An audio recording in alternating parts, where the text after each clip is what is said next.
What is the most disturbing thing you saw on TV? Before we start, don't forget to subscribe to the channel so you don't miss the next videos. I wish you a pleasant viewing experience.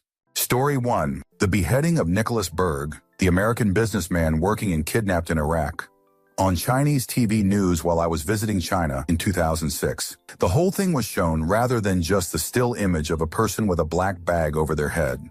It was quite shocking and unexpected coming from Canada, where these extreme violent events are not shown on network TV. Answer: I worked on the presidential campaign in southeastern PA a short time later. I was spending election day driving around with this very nice gentleman giving out water and snacks to people who were in line waiting to vote because there was an unprecedented turnout. I noticed that some people had a really emotional reaction to seeing him, and I wondered why, only to discover it was Nick's dad I was riding around with. Story 2. Watching Nodar Kumartashvili from Georgia die instantly at the 2010 Vancouver Olympic Games in a practice run leading up to the men's luge event. I've seen other sporting deaths on TV, like Earnhardt, Senna, but their crashes didn't seem like they were going to be anything but minor injuries. Hearing the clink thud of Nodar and that concrete post is a sound I'll never get out of my head. Answer: I was at the Daytona 500 race where Earnhardt died, and sitting about 30 rows up in that final turn where it happened. It didn't look like much at all. He grazed the wall and then bounced off it. A buddy who was with me who disliked Earnhardt said, "Good knocked him out of the race." We immediately got up and headed out and left, as that was the final lap, and it took us about 4 hours to get home, and we didn't realize that Earnhardt had died till we turned on the TV later that night. My buddy started literally sobbing and saying, "I'm sorry, I didn't mean it. I didn't want him to effing die." Story 3. The TV reporter in Roanoke, VA getting shot live during her report by a deranged, disgruntled ex-employee. Several other things mentioned as well, Challenger, none. 201, are also in my memory bank, but they were already mentioned. Story 4. It was on Shepard Smith's show where they had a car chase and the guy bailed and shot himself live on TV. I remember well how Shepard was yelling at the control room to cut, but they didn't get it fast enough, and the tragic end made it live on air. I remember he was absolutely furious, and he actually sincerely apologized. It wasn't a cookie-cutter apology either. You could tell he was furious, and he felt this was way out of line for TV news. Not a lot of journalists or anchors like him anymore either.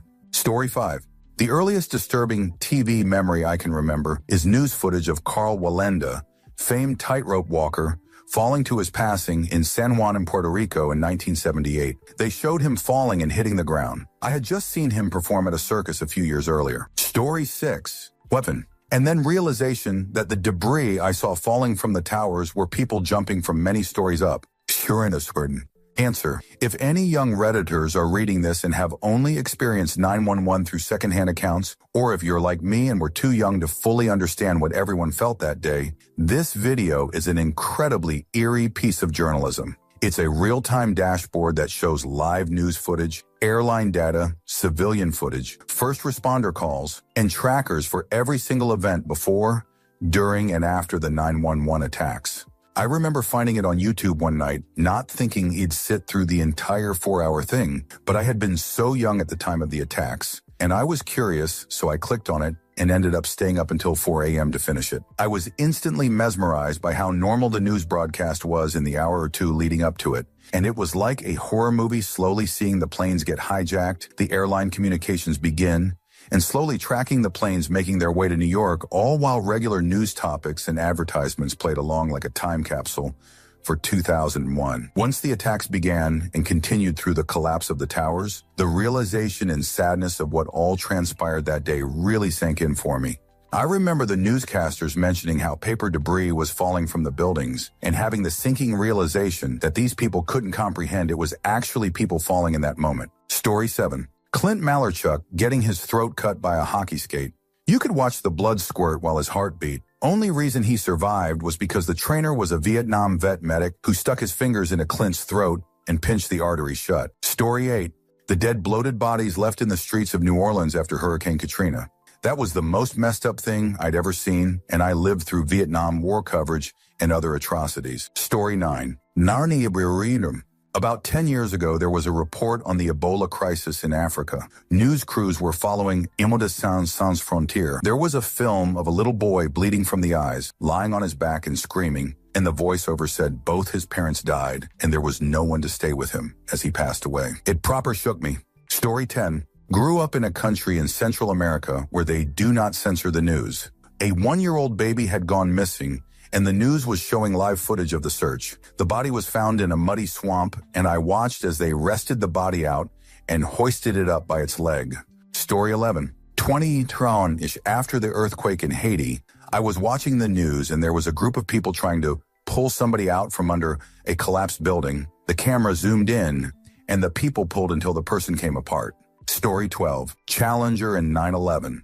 The final day of the siege on Meti Carmel in Waco, the federal building in OKC. The footage of the cowards in Uvalde standing in the hallway listening to children being taken down. The TV station putting up a sign saying sounds of children screaming has been removed. I'm a teacher in Texas. That one hit hard. Answer. That last one really gets under skin.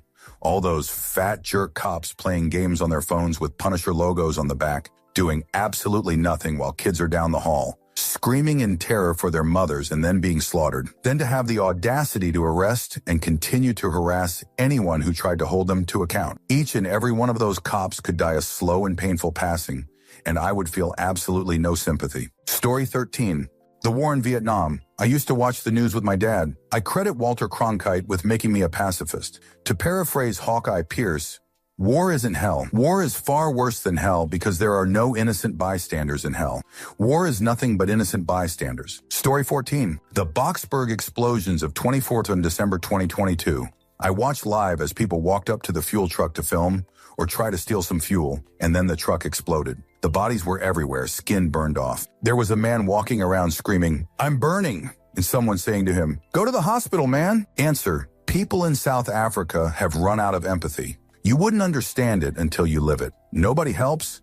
We just stand around and watch. Hard to imagine, I know, but it's because of an accumulative effect from seeing the country literally go down the shitter. The Gulf is run by incompetent assholes who have carried away everything but the toilet seat. If you haven't had firsthand experience from this country, you will not understand it. We are past the point of corruption fatigue. It's taken a toll mentally on all of us.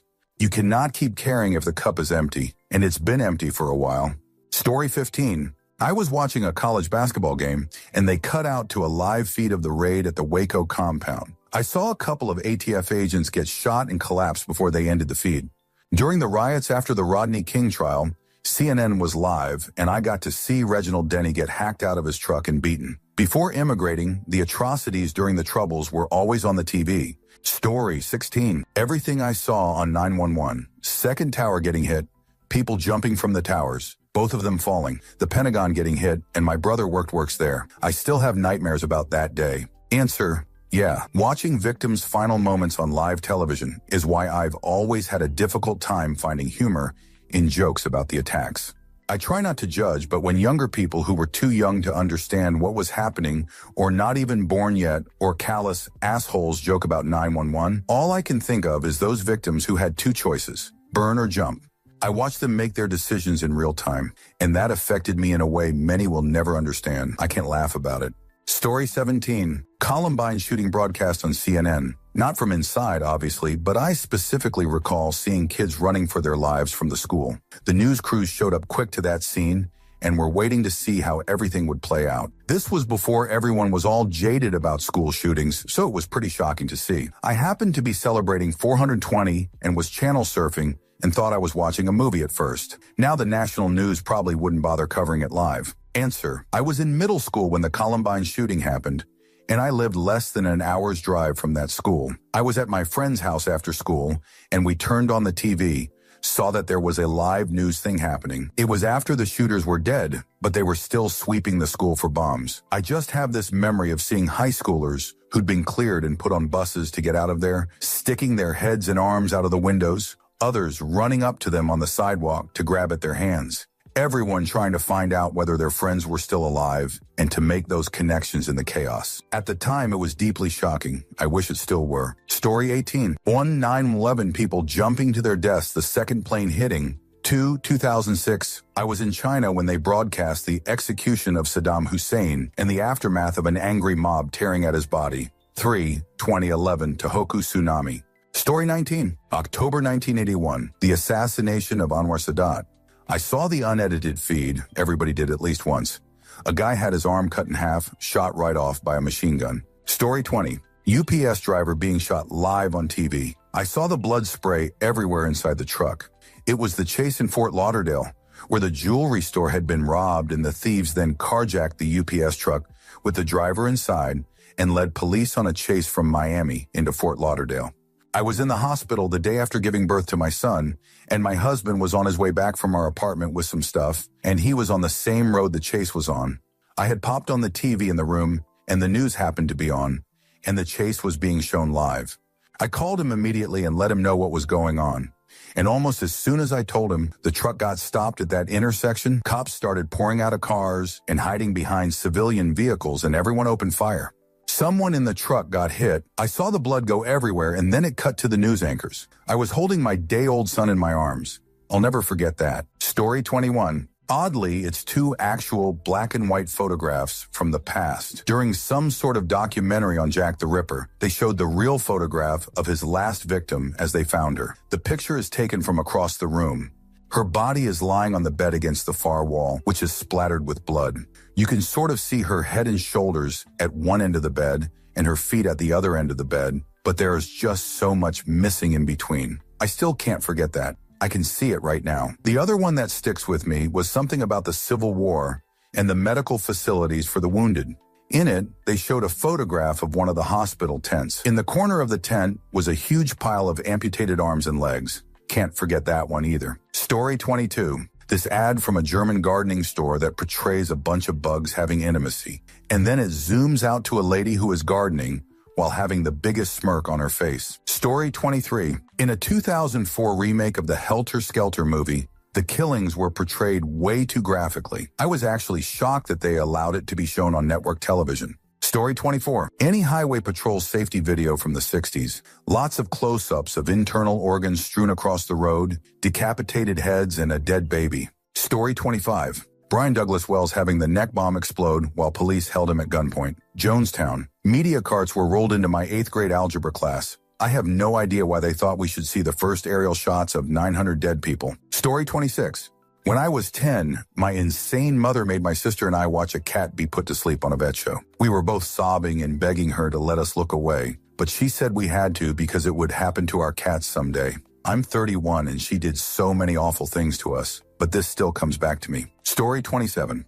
The tsunami that hit Thailand a few years back with the guys filming from a seaside balcony and the water overtaking everything and everyone in its path. 911 as I watched from across the river. TV sucked for weeks after that. Challenger explosion as we watched in the school auditorium. Sandy Hook. I wondered why so many cop cars were racing past me on the way to work. Got in and immediately turned on the TV to see the horror. Hurricane Katrina. Story 28. One of the cable channels does a series of films about Hitler Nazis. The concentration camp scenes are always horrible. Always remember. Story 29. Old enough to have seen the Challenger, my dad called to tell us to turn on the TV, the Challenger exploded, and my little brother, who took the call, ran upstairs and told my mom not to turn on the TV because it will explode. So we didn't know about it until my dad came home from work. Later on in 7th grade, my physics teacher was a semi-finalist to be on the Challenger, but didn't make the final cut. Story 30. Watching a car chase that ended out in the desert, dude wrecked the car, got out to run, stopped and shot himself in the head. Leave TV. Story 31. When mad cow disease was first being reported, they filmed a cow who couldn't stand up being removed from a barn. They did it with a bucket plow, and the cow had a completely terrified look in his eyes. Probably still went to the meat processing plant. Also inside an industrial pig barn, they filmed how cruel the workers were to the animals. One being punched in the face and had cigarettes put out in its face. I wish that I had never seen these, as the images are forever burned into my memory. Answer. For me, it is a documentary about fur and how it's been harvested in Rusland. They skinned the animals while still alive. Can't get the images out of my head of the mountain of skinned animals, of which a lot of them were still alive. You could see them blinking, and the blood dripped slowly from their faces. They zoomed in on the still living skinned animals. It was gruesome, and it still haunts me. Don't know the name of the documentary. It was about 20 years ago. Never. Story 32. Brady getting shot in the head during the Reagan assassination attempt and bleeding all over the street scared the heck out of little me. Story 33. The 2004 tsunami in Sri Lanka, Myanmar, that eliminated around 250,000 people. The number of people who died is what made me so disturbed. So sad. Here's Story 34. The space shuttle blowing up. Not 911, because I was in Manhattan. I was on the subway when the planes hit, but I observed the rest of it with my own eyes. Story 35. While technically not on TV, the footage of the 2003 Station nightclub fire on YouTube. I had seen it before, but it was the second viewing that I noticed the screams of the people trapped inside. Those screams were burned into my brain for a while, for a lack of a better description. Story 36. Live on-scene coverage of the 1986 Cerritos, Aeromexico crash. Footage had a reporter giving updates on camera while a body part was on somebody's roof in the background. Later live footage of the reporter in that location showed a large yellow bag where the body part had been. Story 37. A lot of terrifying stories in here. For me, it is Putin's speech about the war starting. I am from Russia. Me and my family didn't know how our lives would turn out and if we will be alive after all. Story 38. Live updates while the Christchurch shootings happened in New Zealand. It felt so unreal watching something like that unfolding here. Story 39. We had one of those giant satellite dishes, and we could get live news feed on it. I watched the aftermath of the earthquake in San Francisco, the people fleeing the baseball game, a police officer on a motorcycle going off an elevated highway. It was disturbing. Story 40. Two things. The news when the McDonald's massacre happened back in 1984. They showed the bodies of the dead kids and their bikes outside of the building. The second one was the aftermath of the walkway collapse at the Hyatt Regency Hotel in Kansas City in 1981. They showed close-up footage of severed limbs, and you could see other crushed limbs hanging out of the wreckage. Pure nightmare fuel for a kid. Story 41. As a Norwegian, the newscasts all day at July 22nd. Most of the day, nobody knew what the hell happened, and we just got reports of children dying. Nothing like that had happened since Webby went on Norwegian soil, so it was pretty haunting. Story 42. The reporter and her cameraman eliminate on TV in 2015. That was 4 months before my husband was eliminated in the San Bernardino terrorist attack. Story 43. Early in the COVID pandemic, there were mass graves shown on TV in New York's Hard Island, and the realization of how bad things got so quickly. Story 44. Bud Dwyer ending things on live TV during a press conference. Challenger explosion's second twin tower getting hit. Jan 6th, I'm sure I'll get downvoted for this one, but I was legitimately worried we were about to go into civil war. I was legitimately scared. Story 45. Bud Dwyer do what he did. I was home from school that day for some reason. I was also only 8 years old. Story 46. Sitting in our classroom with my high school teachers while we watched the local police raid a student's house and remove a stockpile of guns and weapons to open fire on my school. Story 47. I'm glad things turned out okay, but when Hamlin went down in Bills vs. Bengals last year, it was really upsetting. The whole bar just went silent for hours thinking he was dead for sure. Story 48. 911, but in particular, whatever channel I had one, showed a jumper hitting the ground. You basically just see a solid mass hit the ground and explode and red mist everywhere. Story 49. I remember seeing a dead man floating in the news coverage of the Hurricane Katrina aftermath. Being 9 years old, it really messed with me. I had nightmares for a week about it. Story 50. I'm going to be the not me but person, so I apologize in advance. My dad once told me he watched a reporter die in the 70s. Apparently the guy was pleading for his life, saying stuff like, I have a wife, I have children, before he was shot. One of the only times I saw my dad cry was when he was describing this. Story 51. Take down on live TV. When Lee Harvey Oswald, suspected JFK assassin, was shot in the gut by Jack Ruby. In a basement crowded with police, reporters, and looky-loos, Ruby pushed through and jammed his gun straight at Oswald. My dad and I were watching, and we both jumped to our feet. Story 52. The Oklahoma City bombing. Everything about it, including the firefighter carrying the deceased little girl. It's my first memory of a tragedy. Story 53. I was at my grandma's when I was a kid watching Animal Planet, I think. This hunter trapped this mother wolf, skinned her, then hung out her skin so the pups could find it. I was only 7 and will never forget those pups crying and smelling their mother's hanging skin. And I wish I was old enough or could remember why. Story 54. Live TV coverage of a hostage incident in Dayton, Ohio, early 80s. The perpetrator had a gun taped to his hand and took a guy hostage in front of a bar. Almost every cop in town shows up. The victim, Judo, flips the guy with the gun and quickly runs off, and the cops opened up on the bad guy. Dozens and dozens of rounds, and that was teach you into that. Story 55. As a show threads in the news Grenfell, that was just so utterly heartbreaking. It wasn't long after the Ariana Grande concert bombing too, so we were all just so upset regarding that. Story 56. Local coverage of the Michigan State University shooting. My cousin, whom I've always been very close to, studies and lives there on campus, so seeing the whole thing unfold on live television while my cousin was texting me and updating me in real time as well was just gut-wrenching. You'll never forget just the complete fear and hopelessness I felt watching the injury passing numbers rise and stuff, and the constant wondering if my cousin was alive when he wasn't on his phone. I'm a grown jerk, man, and I sobbed watching all of that go down. Thankfully, my cousin is physically okay, but shootings are one of those things you don't think will happen in your community or affect your personal life until it does. Story 57. The 1992 Los Angeles riots. Reginald Denny getting shot in the head on live TV. Someone smashing a brick on him, then dancing in celebration. The dude was just driving his work truck and trying to provide for his family. Story 58. Owen Hart's passing. It wasn't directly on the camera, but you knew what happened, and it was on live TV at the time. For those who don't know, Owen Hart was a Canadian professional wrestler with the WWF at the time. As part of his gimmick as the Blue Blazer, he would wear blue wrestling gear with a mask and a cape, and they would lower him down from the arena rafters down into the ring on a cable with a harness. The harness had a quick release mechanism, so once he got down, he could unclip quickly to do the match, etc. He was having troubles with getting the clip undone, so they changed to some other quick release style. When it was time to be lowered down, they say his cape interfered with the clip, and it came undone right as he was letting go, and he fell to the ring, where immediately he started bleeding internally, very badly. He even tried to sit up, like to get up and shake it off, but he fell back. He essentially drowned in his own blood. He was stretchered out and pronounced dead, I believe, once he got to the hospital. The commentary team basically had to explain what happened, and the crazy thing to me is that they continued the show. Once they got word that Owen had passed, Jim Ross, commentary team, had to tell the live audience at home that Owen had passed away while the show was still going, and guys still had to go out there and wrestle, waiting to hear on their co-worker and friend.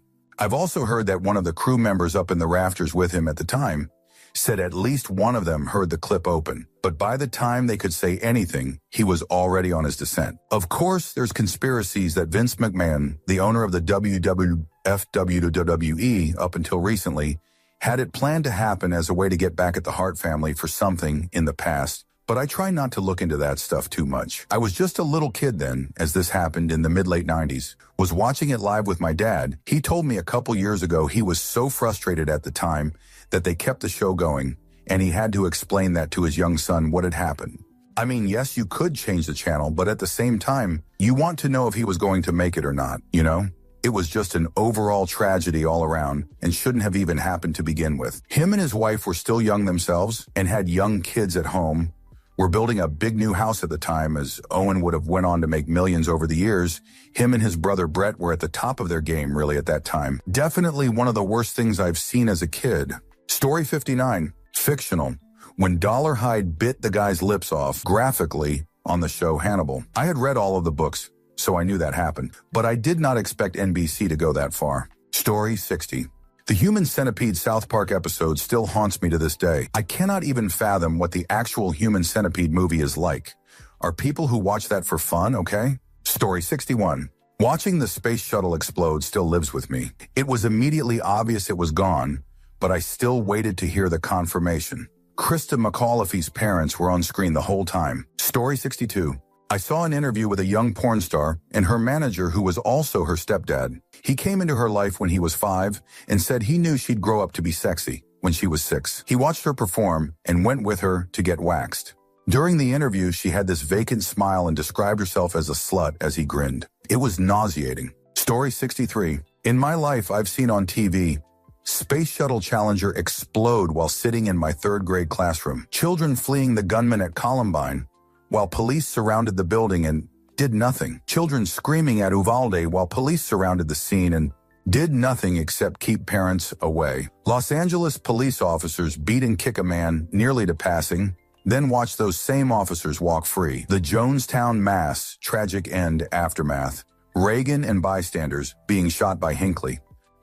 Wildlife covered in crude after the Exxon Valdez ran aground in Alaska because the captain was tipsy. A passenger plane crashed into Tower 2. The immediate aftermath of a federal building blasted apart by alt-right domestic terrorists. The terrifying images coming from Chernobyl.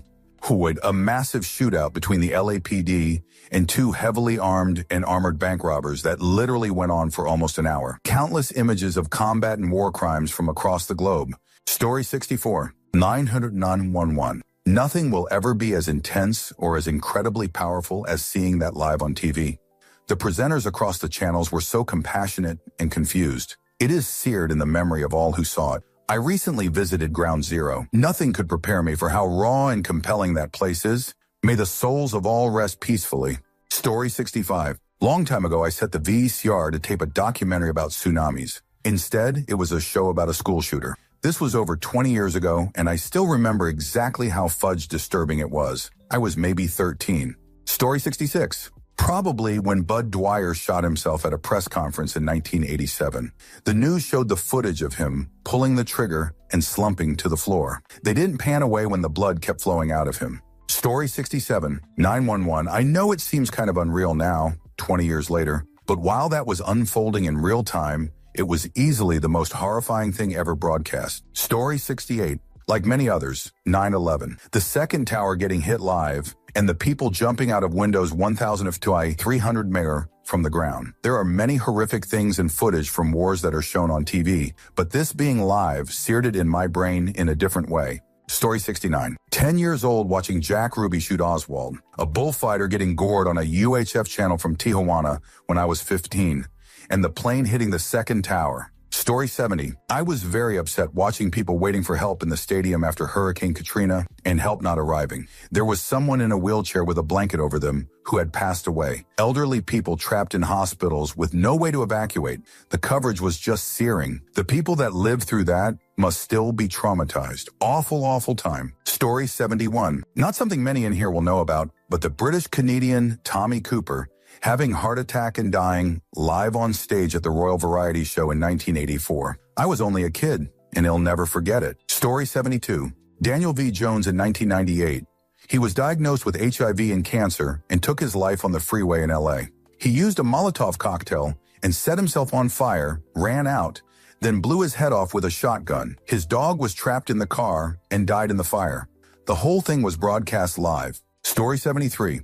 The Walking Dead scene when Negan beats Abraham and Glenn to passing with a baseball bat wrapped in barbed wire. Story 74. Apart from real events, of course, I made the mistake of watching Sybil when I was in 8th grade. My mother had warned me against it, so I went behind her back. Story 75. Either the second tower being hit or the Challenger. We watched that live in class. My 2nd grade teacher, who was my teacher at the time, was one of the candidates who could have been on the shuttle. Story 76. The aftermath of the crash of Air Florida Flight 90 in Washington, D.C. I remember the rescuers trying to pull survivors out of the icy Potomac and the half-frozen people not able to hang on. Story 77. I saw a man blow his head up during a high-speed chase live on TV. His truck went up in flames about his dog inside. I was in high school. I think about this often, mostly because of the pup. Story 78. The Boston Marathon bombing. It was probably the first big incident where everybody had cell phones capable of capturing and uploading video to the public, and news outlets were showing everything they could scrape up with no thought or care. One shot that haunts me was this wounded runner. They looked normal, but their legs ended around the knee and had what looked like broomsticks sticking out. The ankles, feet, and muscles were gone. All that was left were the bones. Story 79. I saw the second plane hit the South Tower on 911. I was watching Good Morning America, and they were doing a live feed about the first plane when the second plane flew into the cameraman's view, and they panned to it and showed it flying into the tower. 2 USers saw a man get shot on live TV after a high-speed North chase in Los Angeles about 20 years ago. Story 80. This was years ago. I turned it on in the middle of the show, so I don't have any context, but the detectives were walking down a street at night in a residential neighborhood. They opened a wooden gate to an alleyway and pointed their flashlight at a boy about 12 or 13. He was sitting on the ground and hugging his knees tight to his chest. He was dead. You could just tell he was terrified and alone in his last moments. I had to quickly turn the channel. I don't even know what show it was. Maybe 48 Hours. Story 81. I was 20 when Columbine happened, and I watched the entire thing on TV. Seeing that bloody kid jump fall out of the window of the school was horrifying. Story 82. I think in 1998, when I was 10, I watched a live speed chase on the local LA news that eventually ended with the suspect dying by tragic end, and it wasn't on a 7-second delay. Yeah, that was pretty disturbing to see. Story 83. My face storm. On the news, completely unexpected. They were reporting on some new hotel at the center of our city, and I happened to walk past there on that exact day. I didn't notice the cameras. Story 84. We had been looking for my son's adult girlfriend as she wasn't at our house or her dorm. We saw on local TV when they loaded her body onto helicopter life flight and recognized her car in the shot. Sadly, she passed on the way to the hospital. I wouldn't wish that on anyone. Story 85. 911 Live. Worst experience as a 5th grader for me. It was a big deal for us in our city of Huntsville, AL, with all the research centers, with military contracts, as we were considered a top target for a secondary attack. Thank goodness that didn't happen. But we were released from school that day, and I remember my mom picking up my sister and me. It was traumatic, mainly because I couldn't really comprehend what exactly happened. I was perfectly fine being in the 5th grade bubble of being a kid. That day changed everyone's lives. But for me, it was upsetting to know there were people in those buildings and on the planes who knew they were not going to go home to see their families. I do pray this sort of thing never happens again. Story 86. Not actually real, but an UK anti-drink drive commercial from the 90s. It doesn't show anything horrific, but it really hit home. Story 87. Twist on the question. Back in like 2003, where I was living in Atlantic Canada, we were hit by a particularly serious hurricane that destroyed a lot of natural beauty. I had an English teacher who was a bit of an eccentric. Imagine Willy Wonka as an evangelical. And he got stopped for an interview by the morning news while walking his dog in the aftermath. Imagine a quaint cul-de-sac in the city with 200-year-old trees of all sorts and flowers and beautifully curated lawns. The aftermath of the hurricane had destroyed much of that, and the scene was fallen trees, ripped up lawns, and houses with severe damage. My teacher is just walking along happily. When they ask him how he feels about it, he just smiles and responds, "I'm delighted there's less leaves to sweep up," and keeps walking. Story 88. Watching a young man hurl himself out the window of Columbine High School during the massacre. They were broadcasting it on live TV. I was babysitting after school. Never can get it out of my mind. Story 89. No one expected the first tower to collapse on 911. The collective gasp in the room when we all saw it happen. The dread we all felt when the second one collapsed. Story 90. In 1982, 1983, when I was in 7th grade, they made us go home and watch the day after. It was about a nuclear attack by the Soviet Union and how it impacted a suburban community in like Kansas. This came complete with vaporization, fire, torched bodies, etc.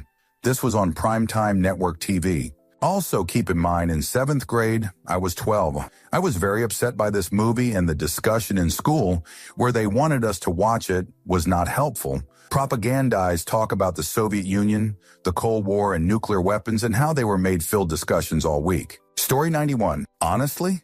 911. I watched that live as the towers fell, and debris fell off the buildings beforehand. It wasn't debris, it was not debris. Story 92. An episode of Live PD from about 4 years ago. A police dog was sent after someone running, then came running back to his human partner. When he reached down to pet the dog, he had blood on his hand. The dog had been stabbed multiple times by the man he was chasing. When he lied down and started breathing heavily, his human partner started crying and yelled for help and begged the dog to hang in there and not die. I have tears in my eyes right now just typing this out. The dog survived and was retired, but that was absolutely horrible to see. Story 93. 911. Watched the second plane hit on TV. I was 18 and pretty sure I was going to go to war. Jan 6th. I just couldn't believe my eyes. Story 94. Two things mainly from when I was a kid. One, when I tried to watch The Dark Crystal for the first time, the Emperor's passing disturbed and scared me so bad that I started crying. turned off the film and refused to watch it for years afterwards. 2.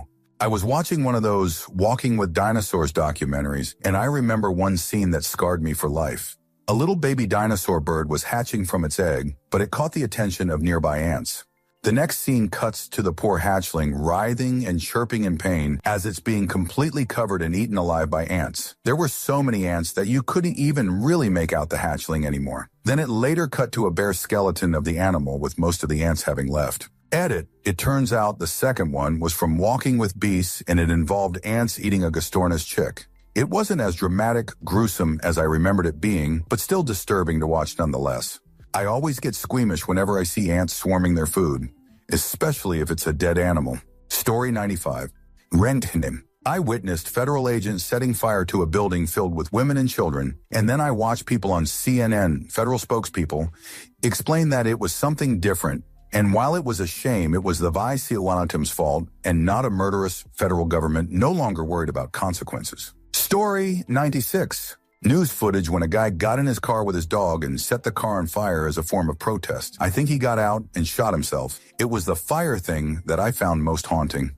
If I feel tragic end, I definitely won't burn my loyal, trusting pet alive. I can understand a person feeling hopeless and wanting their life to be over. I cannot begin to comprehend the dog torture aspect. Story 97. I was too young to remember 911 and the Challenger, but what shook me was watching a European news channel, don't remember which, and seeing the mass graves in the aftermath of the attack on Bucha in Mariupol in Ukraine. My family was executed during WW2 by the Soviets, and it's so scary to see it happening again. Story 98. Watching Challenger explode. We were in grade school watching it live for science class. We all wanted to be astronauts until that day. Story 99. On the morning of August 26, 2015, news reporter Allison Parker and photojournalist Adam Ward, both employees of CBS affiliate WDBJ in Roanoke, Virginia, United States, were fatally shot while conducting a live television interview near Smith Mountain Lake in Moneta. They were interviewing Vicki Gardner, executive director of the local Chamber of Commerce, when all three were attacked by a gunman in a mass shooting. Parker, age 24, and Ward, age 27, died at the scene, while Gardner survived. Video of the incident showed Parker conducting the interview when at least 8 gunshots were heard, followed by screams. Ward's camera fell to the ground, briefly capturing the image of Flanagan holding a Glock 19 9mm pistol. Story 100. It wasn't technically on TV, but I got all the way through the Netflix documentary series of the trials of Gabriel Fernandez. A lot of it was family members and the CPS workers and his piece of shoot mother and other adults in the courtroom or talking in interviews, but when they showed pictures of that poor baby in the hospital, holy fudge. In general, it was a sad case, as is any, but darn. Story 101. In Russia was one true crime series called Criminal Russia, show run on federal television primetime. Include uncensored footages of dead bodies, gore, descriptions of tortures, operative tapes and files, and much more. Iconic. Story 102. The X-Files episode Home. It's the only episode of the show I've ever seen. God, was that disturbing. Story 103. The falling man from 911 still lives rent-free in my head. Then to only find out how many people jumped. Story 104. Probably the last American plane leaving Afghanistan and seeing all the people clinging to the outside plummeting to their deaths. Story 105. When R. Bud Dwyer committed tragic end by a gun to the mouth at a press conference, I remember the news showing it uncensored. I was very little bit those images freak me out still. Story 106. I had a class where I was forced to watch on TV how a body got dissected. It was vivid, detailed, and lasted the entire day. The reason why it was disturbing was because it was the body of a teacher I knew who died 3 years prior and donated his body for science and study. The entire introduction area was also included on which parts of the body were edible and a descriptive cause on how he died. Half of the class got PTSD therapy, and the teacher giving the lecture was suspended. Story 107. I was like around 78 years old when the Bali bombing incident happened, and I remember vividly in the TV news, they show the bomber's decapitated body from chest up without censoring. Story 108. 911. I turned on the TV in time to see the second plane hit the tower. I thought it was a replay of the first hit, but I was wrong. I watched over time as the towers started swaying a bit and shaking. I knew they wouldn't last, and all I could do is hope people got out in time. Unfortunately, we know the rest. Story 109. Joe Rogan hosting Fear Factor, pushing contestants to drink donkey semen. Not kidding. The fact that show producers, network officials, the FCC, and sponsors thought it was a good idea is still astonishing to me. Story 110. I was a kid and in elementary school when we were all sitting around the TV watching the Challenger launch. Story 111. Timely response but true. Jan 6th. I thought I was watching the passing of the American Republic in real time. It was horrifying, and no one should ever forget the horrible, traitorous actions of that day. Story 112. The January 6th insurrection was pretty traumatizing to watch live. We were already reeling from the pandemic. Story 113. PBS showed an uncensored version of Scared Straight from 1978. In the middle of the day, it was a weekday after school. I was only in 6th grade. Story 114. The obvious answers are Challenger and 911. Outside of that, watching the pizza bomber thing on Evil Genius was so upsetting, and in fictional film, Dr. Sleep gave me serious PTSD and I turned it off. Story 115.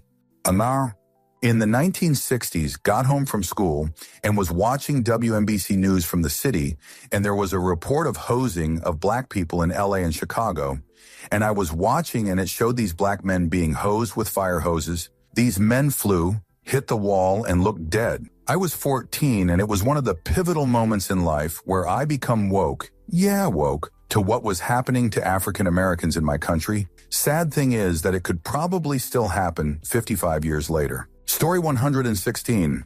A documentary about cats and dogs, many of them stolen pets, being skinned alive in China and sold as fake fur in the West. I didn't make it far, turned it off when a guy started skinning a screaming dog alive, starting with the groin. Horrible, absolutely horrible. Hugged my cat extra hard after. Story 117. A man being eaten by a pride of lions. To just see a giant predator chow down into the abdomen, crotch region of a man, while his left leg is flailing upright like the shot is from behind, like you don't see the lion actually taking a munch. You see a giant cat's back and backside. I don't remember how old I was. I don't remember if it was news or one of those shocking video shows that used to exist, but that triggered a phobia fear. Not sure how to put this. To this date, it's one of two horror tropes, but it still manages to unnerve me. Giant creatures casually eating up a human. The weirdest thing is actual lion-like creatures, or similar size, let's say a werewolf, don't make me squeamish. No, it's the T-Rex kind and up that do it for me. One bit or two, and you're gone. A whole life of brilliance. A snack for a predator higher on the food chain. Story 118. When I was a kid, I was watching afternoon cartoons. It suddenly switched to a news report of a guy who stopped on an overpass to protest. He had a sign that said, HMOs are in it for the money. After a long standoff, he shot himself in the head with a shotgun. Nothing was censored.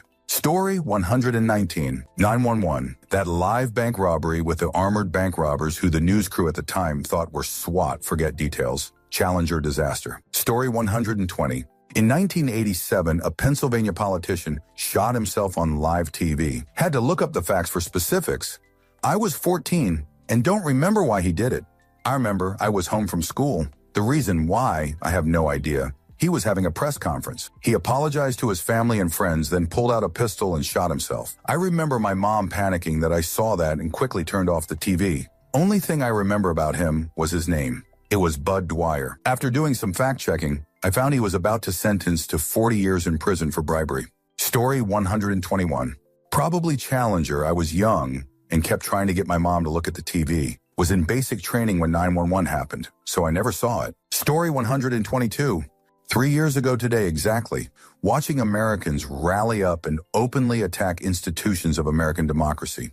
All guided and encouraged by an absolute doofus of a president that made the heels of the past, like W. or Quayle, look like Machiavelli. I worry about how many still appear to frequent the same cult of personality, even after having years of opportunity to revisit the events leading up to that day and the copious publicly available evidence to support a change of heart. Story 123. Some things from the war in the former Yugoslavia. Ceausescu's execution. The towers getting hit some ski race wherein racer died after falling in the race. Don't remember where, when, and who it was. I was probably a teenager. Story 124. A Canadian heritage break showing the graphic violation of an Indigenous woman. At like 4 p.m., I was in elementary school and it fudged me up for a while. My mom thankfully helped me cope, and she sent a lot of angry letters to CBC. Story 125. Evil Genius documentary. Was not expecting them to show the munitions going off around the guy's head. Really interesting documentary though. Story 126. The color bomb going off in Evil Genius. I watch a lot of crime docs, so I don't know if it's the most disturbing, but it certainly came to my mind first, and it's been a while since I've seen that doc. It was only a quick glimpse, and I don't recall any gore, but him yelling at everyone around him to help, saying the bomb was going to go off, is so sad and unsettling. Story 127. Challenger blowing up live as we watched packed gym full of elementary school kids. Everybody learned about passing that day. Story 128. I saw the second plane hit the tower on 911 Live, the Today Show. They were covering the first crash, and then suddenly there was a second. Story 129. 911 news coverage the day of the plane crashes with people jumping off the burning building. I will never get those images out of my head. Story 130. During 911, I was in high school and my mom pulled us out early because my sister was in 12th grade and worked at the airport gift shop and they'd grounded everything, so she had to report to work. My brother was in boot camp, so my mom pulled me out too. I was 15. We went to IHOP for lunch, and I distinctly remember coverage of people falling jumping from the towers and thinking, they're not going to make it, and couldn't believe they were showing it. Story 131. The first really disturbing thing I saw on TV was the Challenger explosion. Even though I was a space nerd, I was kind of half-heartedly watching until I saw the smoke billow out, and I knew immediately that it was not the SRBs separating. I sat bolt upright and thought my heart was coming out of my chest. Story 132. Seeing live footage from the helicopters of the dead teenagers and kids laying at the edge of the Utøya Island during the 2007 terrorist attacks in Norway in 2011. I was only 7 when it happened, but it does something to your brain. Rest in peace to all the lives lost in the attacks. Story 133. A dog that had been skinned alive for the dog-eating festival in China. It was on a pile of dog bodies and lifted its head and blinked. Wish I had never seen that. Story 134. Watching people fall to their passing during the 911 attacks. The sounds of them hitting the cars or the roof of the lobby was awful. Story 135. Probably the plane flying into one of the twin towers on 9/11/2001. I saw it on live TV. I was 1,000 miles from home. Story 136. The most disturbing thing I've ever seen on TV was the 2004 tsunami that devastated parts of Southeast Asia. It was a surreal and horrific event that left countless people dead and destroyed entire communities. Watching the footage of the waves overtaking buildings, cars, and people was a truly chilling and haunting spectacle. The scale of the tragedy was overwhelming, and it's something that will be etched into my memory for a long time to come. Story 137. That I saw live, 911 Challenger 12620. That I saw later live on air, tragic end by gunshot by a TV anchor, Christine Chubbuck. Story 138. Downer cows when Katie Couric was doing the news. Turned me immediately into a vegetarian. The aftermath of Katrina in New Orleans. Dead bodies floating in the water and people on their roofs. Dogs abandoned in homes. Story 139. Utøya 2011, Norway's first ever terrorist attack on teens at summer camp. It started with a bomb in the capital, on the news everywhere. But then we quickly got the news of an active shooter outside the capital on a political summer camp. They showed live footage of kids swimming for their life from the island, and we could see others hiding on the cliffs to avoid the shooter. I remember those who got off the island just crying hysterically being held, be rescuers. It was so confusing and horrifying. Story 140. About 8 years ago, there was a terror attack of the headquarters of a French satirical magazine called Charlie Hebdo. Gunmen eliminated several people in the office and exited the building while being fired upon by French police. In the exchange of gunfire, a police officer is wounded. A terrorist runs up to the wounded police officer who is begging for his life and shoots the police officer through the head. The news forgot to blur it in the haste to bring the news. It still makes me sick to the stomach thinking about it. Story 141. Susan Smith pleading to the public for help on national television, saying that a black man had carjacked her and kidnapped her 2 children, 3 1 years old. Then it comes out she drowned those poor babies in a lake in her car. Maybe not the most disturbing, but it's stuck with me since 1994. Story 142. News reporter Allison Parker and her cameraman Adam Ward shot and eliminated by a deranged coworker on live TV. Story 143. Footage of the liberation of one of the Nazi passing camps. I was 8 and giving my grandma a manicure and did not get to the TV in time to turn the channel before the WDU history class, distance learning, came on. I tried to change the channel, but Grandma was like, "You're going to learn why the only good Nazi is a dead Nazi." And I did. Story 144. IDK, if this counts, I was young when this had happened, but the passing of Steve Irwin had me hugging the TV. That man literally changed my life, and I just can't never get the thought of him dead as reality. Story 145. In 2007, 2 news helicopters collided on live TV while following a high-speed police chase. I was watching Channel 3 with my favorite news guy in the chopper, narrating the unfolding events. Suddenly, there was a cry, spinning footage, and then static. It then cut to the news anchors in the studio looking very confused. The Channel 15 chopper collided into Channel 3. Eliminate everyone on board both choppers. Super needless loss of life, and it absolutely freaked everyone out. Story 146. I know it might not be a lot compared to like 911, but probably that explosion in Beirut a few years back. Explosions are often exaggerated in film and TV, so people think they know what an explosion is. But something about seeing it start from a fire, and then all in less than a second you see the shockwave reach whoever filming, followed by a deafening boom, engages a primal sense of dread for those who aren't aware of what a real explosion is like. Story 147. The Hillsborough disaster that was shown live in BBC One. Liverpool FC and Nottingham Forest were playing in an FA Cup semi-final game. I remember watching the heave of fans being led into the pens, and then fans starting to get pulled up by others in the level above, and the fans literally dying by suffocating. I remember seeing fans placed on advertising boards instead of medical stretchers. What has made it worse over the years was the cover-up and blaming of Liverpool FC fans for the disaster, only to be exonerated of any blame several decades later. Story 148. Maybe not the most disturbing, but certainly up there on the list of things I never expected to see on a news broadcast. The earliest coverage of 911, CNN showing people jumping from the building. They never looped back to some of that footage, and for good reason. Story 149. The BoJack Horseman episode, Time's Arrow. The best portrayal of generational trauma I've ever seen. Even when I do a rewatch, I'm always anxious as this episode approaches. It's a tough watch. Story 150. The passing of Tom Price. It was horrifying and traumatizing to see. Here's a link if you want to see it. Story 151. When that hockey player got his neck sliced with another player's skate blade, I can't watch hockey anymore because of it. It haunts me. Story 152. The WTC towers collapsing, watching the city of New Orleans drown, and the January 6th attack on the U.S. Capitol.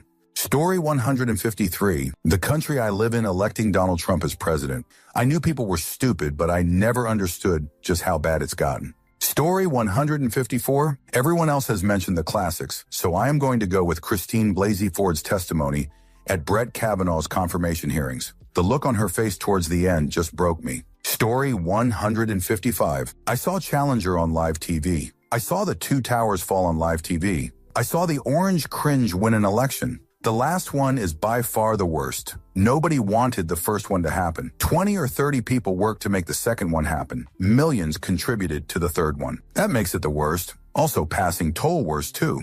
Story 156. A U.S. president found guilty of intimacy assaulting a woman and is still allowed to run for president because the statute of limitations ran out to charge him in criminal court of law.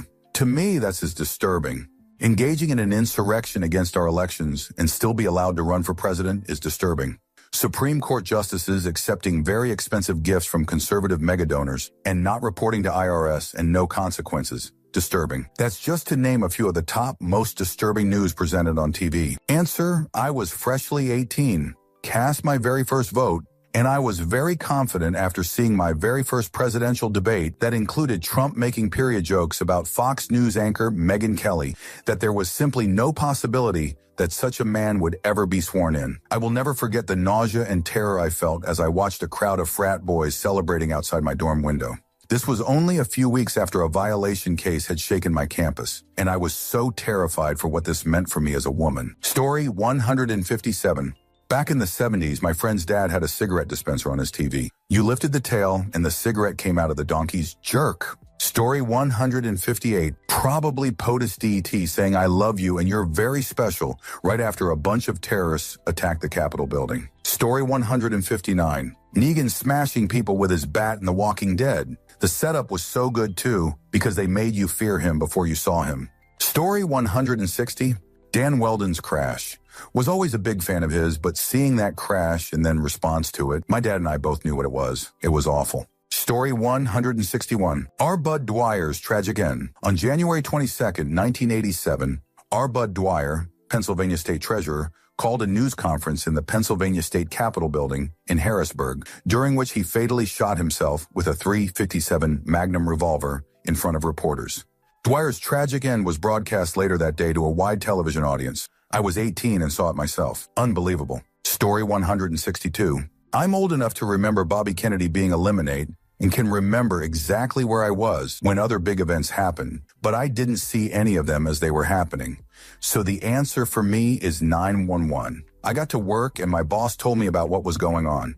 I went home and like so many others was glued to the TV. Story 163. Watching cartoons one afternoon in the early 90s in SoCal with my young kids, and the news broke in with a man who had blocked a freeway overpass to protest poor treatment from his health insurance company. Fortunately, my kids got bored quick and left the room before he shot himself in the head with a rifle or shotgun. The news folks hadn't seen that coming either, and hadn't turned off their live feed fast enough. It was so sad and awful. Story 164. I was in second grade when President John F. Kennedy was assassinated. So many moments from that day and the next few are indelibly etched in my mind. But undoubtedly the most shocking part I actually saw on TV was when the police were bringing Oswald in, and Jack Ruby stepped up and shot him in the gut.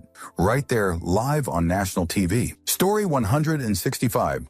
Bud Dwyer in Harrisburg put the gun in his mouth and blew his brains all over the wall while speaking on live TV. Story 166. There was an HBO documentary years ago that showed footage of an inmate in a prison stabbing another prisoner to passing, and that visual has never left my mind. Story 167. The Challenger disaster as a toddler, though the full horror of it wasn't made apparent for decades. Edit. In person, though, I saw something more visceral. I was driving on the interstate, light traffic, nice day.